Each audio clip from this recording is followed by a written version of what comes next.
ტოპ 5 საუკეთესო და ანიმაცირებული სცენა, მომენტი, სეკვენსი ფრენში. ჩემი აზრით.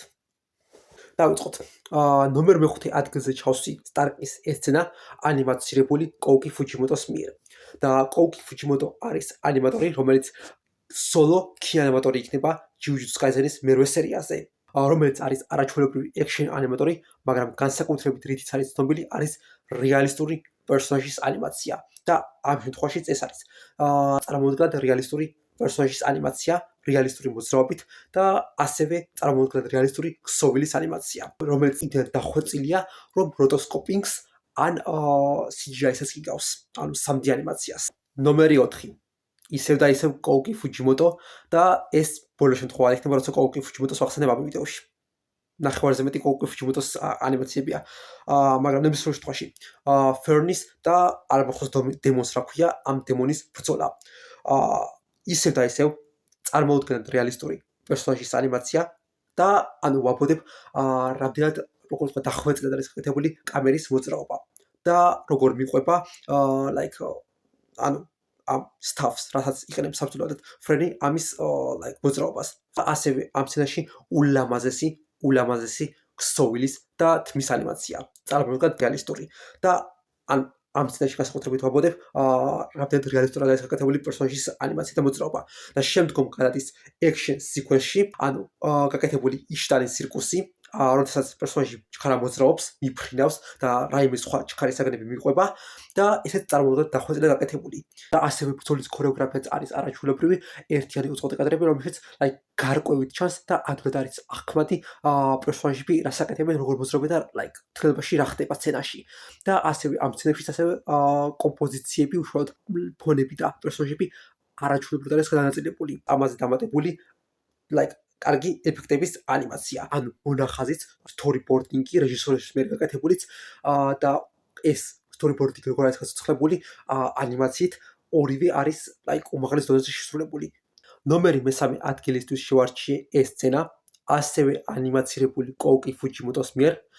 ანუ ვახსენე, რომ კოუკი ფუჯიმოტო ცნობილია რეალისტური პერსონაჟის ანიმაციით, მაგრამ ასევე არაჩვეულებრივი ექშენ ანიმატორია და ჩანს არამხოლოდ პერსონაჟის რეალისტური მოძრაობა, ანუ რეალისტური ანიმაცია, როდესაც ფრენი გარბის, ასევე კარგი ექშენ ანიმაცია ბრძოლის სცენებში და წარმოუდგენლად კარგი ულამაზესი ეფექტების ანიმაცია. უშუალოდ კოუკი ფუჯიმოტოს ანიმაციასთან ერთად ამ სცენაში არის არაჩვეულებრივი ექშენ რეჟისურა, სცენების რეჟისურა და ასევე ფერთა პალატი, ფერთა დიზაინი და არტ დიზაინი მთლიანობაში არის ულამაზესი. კომპოზიციები არაჩვეულებრივად არის განაწილებული, ძალიან დინამიკური არის, სწრაფი კადრების ცვლა არის და საინტერესო რაკურსიდან გადაღებული სცენები, რომელიც ექშენს ძალიან უხდება.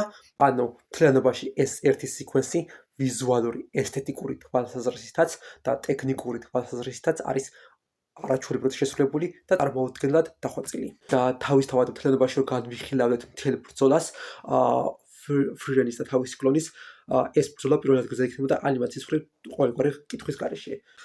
მაგრამ რახან კონკრეტულად ამ ერთ სცენაზე ვსაუბრობთ, მთლიანობაში მაინც ვფიქრობ, რომ ორი კონკრეტული სცენა, რომელიც ტექნიკური თვალსაზრისით უფრო რთული იქნება გასაკეთებლად და უფრო საინტერესოა. ამიტომ ეს მხოლოდ მე-3 ადგილზე ჩავსვი. ნომერ მე-2-ზე მყავს შესული ეს ცეკვის სცენა ფერნის და სტარკის, რომელიც ანიმაცირებულია, არ ვიცი სწორად გამოვთხოვ თუ არა ამ ადამიანის სახელს, მიოვნი. ოკეი?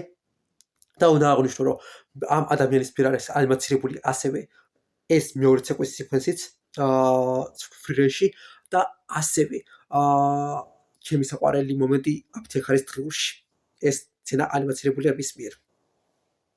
და სრული სერიოზულობით ვამბობ, ყველაზე რეალისტური და საუკეთესო პერსონაჟის ანიმაცია და ქსოვილის ანიმაცია იყო, რაც კი ანიმეებში მინახავს. და ნომერ მე-2 საუკეთესო ანიმაცირებული ცეკვის სცენა ზოგადად ანიმაციაში რაც მინახავს, ყველასთვის ცნობილი და აიკონიკ ორჩხურის დამსვიდეთ თუ ნახავის მულტფილმში ცეკვის სცენის მერე.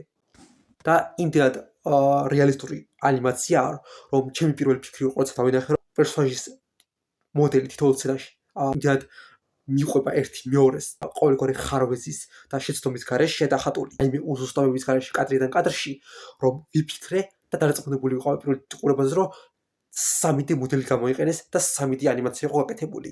მაგრამ როგორც კი შევამჩნიე ვიზუალიდან გამომდინარე, რომ იყო like 2D ხელით ნახატი და ანუ 3D არ იქნებოდა, ჩემი მეორე ფიქრი იყო, რომ like როტოსკოპინგი მაინც იქნება მეთქი.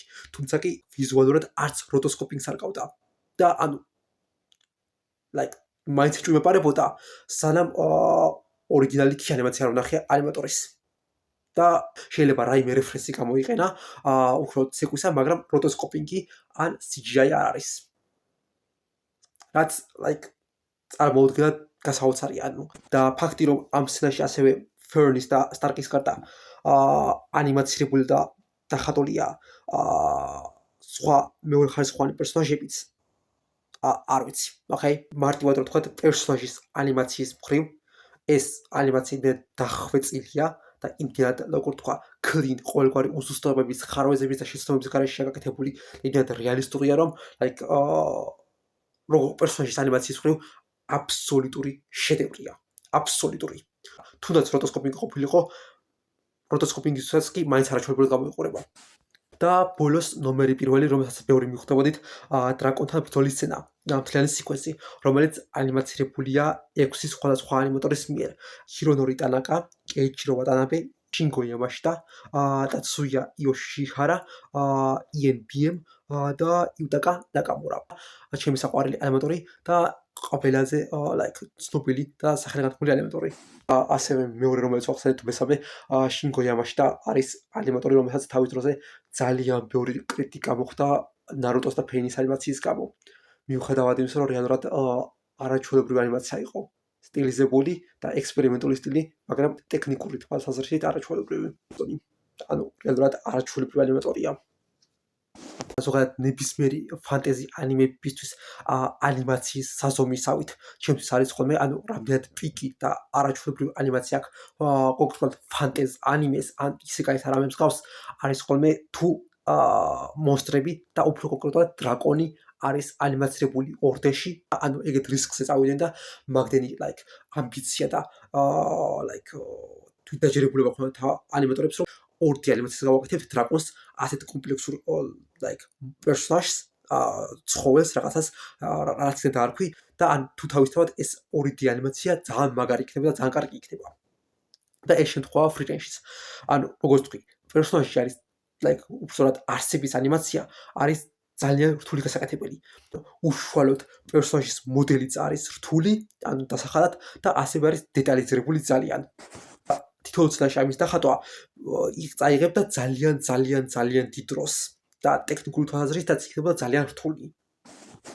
ან თავისთავად creature არსების ანიმაცია არის like წარმოუდგენლად რეალისტური, ну ასევე ამ სცენაში კონკრეტულად ულამაზესი ეფექტების ანიმაცია, like მე არაჩვეულებრივი პერსონაჟის ანიმაცია და ულამაზესი სირბილის სიკვენსი, ანუ კომპლექსური რაკურსით, არაჩვეულებრივი რეჟისურით, ანუ storyboarding-ით და ასევე ულამაზესი ეფექტების და დიბრი და ფონის ანიმაციით, 2D ფონები, რაც like მეორე ყველაზე რთული რამე შეიძლება რაც თქვა, რომ არის გასაკეთებლად, არის ის რომ იყოს 2D ფონები და არ გამოიყენოს 3D CGI ფონები, არა უბრალოდ სტატიკურ სცენაში, არამედ action ანიმაციაში. ანუ უშუალოდ storyboarding-ი და ქორეოგრაფია ბრძოლის სცენას არის ასევე არაჩვეულებრივი შედევრი, okay? წარმოუდგენლად დახვეწილი ანიმაციას და რეჟისურაც. აქვე აღნიშნო ულამაზესი ქსოვილის და თმის ანიმაცია იუტაკა ნაკამურას მიერ გაკეთებული. ანუ მთლიანობაში ფრენის ანიმესთვის, ისევე როგორც თავის დროზე One Punch Man-ის პირველი სეზონისთვის იყო, შეკრებილია Avengers-ების ჯგუფის საუკეთესო ანიმატორების და ამ Avengers-ებიდან like 6 საუკეთესო ანიმატორი დამუშავებულია ამ ერთ სცენაზე. ერთად და ერთი like შედევრი ანიმაცია აქვს შექმნილი. გადაობის გარეშე ანიმეებში ეს ერთ-ერთი ყველაზე რთული და კომპლექსური და ასევე like არაჩვეულებრივი ანიმაცირებული სცენა არა მხოლოდ ფრიჯენში. ტექნიკური თვალსაზრისითაც და ვიზუალით მხრივაც რამდენად კარგად და ესთეტიკურად გამოიყურება. ბონუსად ჩავართავ ფრიჯენის მეორე სეზონის endings, რომელიც ანიმაცირებულია ერთი ადამიანის მიერ მთელი სიკვენსი და ეს გამორჩეულია და განსაკუთრებულია იმით, რომ არ არის დიჯიტალურად გაკეთებული, არის ფურცლებზე თითოეული კადრი დახატულია ფურცლებზე ფანქრებით. დახატავი ფანქრებით. ასევე ამ ადამიანის მიერ არის ანიმაცირებული ეს კუმას და ბანის ცეკვის სცენა One Piece-ში. ამ ადამიანის ინსტაგრამსაც დავამატებ, თუ ვინმე საინტერესებს, შეგიძლიათ გადახვიდეთ, ნახოთ თქვენთვისაც დაპოსტილი აქვს ეს ყველაფერი. სულ ეს იყო ამ თემაზე და თუ ვინმეს აინტერესებს, Instagram და TikTok გვერდი მაქვს, სადაც ნახატებს და ანიმაციებს ვტვირთავ ხოლმე, ასევე მეორე TikTok აკაუნთი მაქვს, სადაც ნოველა, ანიმე, მანგა, რომელსაც ვუყურებ, წავიკითხავ, თუ რამე საინტერესო მოხდება სიუჟეტში, იმაზე პატარა განხილვის ვიდეოებს ვაკეთებ ხოლმე. თუ ვრცელი განხილვის ვიდეოს გაკეთებას დავაპირებ ფილმზე, ანიმეზე, ნოველაზე, წიგნზე ან ნებისმიერ რამეზე, გარანტირებულად ამ არხებიდან რომელიმეზე ავტვირთავ, რომლებსაც ამ მომენტისთვის არ ვიყენებ და ასევე My Anime List-ი ჩემი მანგებისთვის და ანიმებისთვის და Letterboxd-ი ფილმებისთვის. თუ ვინმეს უნდა, შეგიძლიათ მეგობრობა გავამგზავნოთ, ლაიქ და გემატებთ.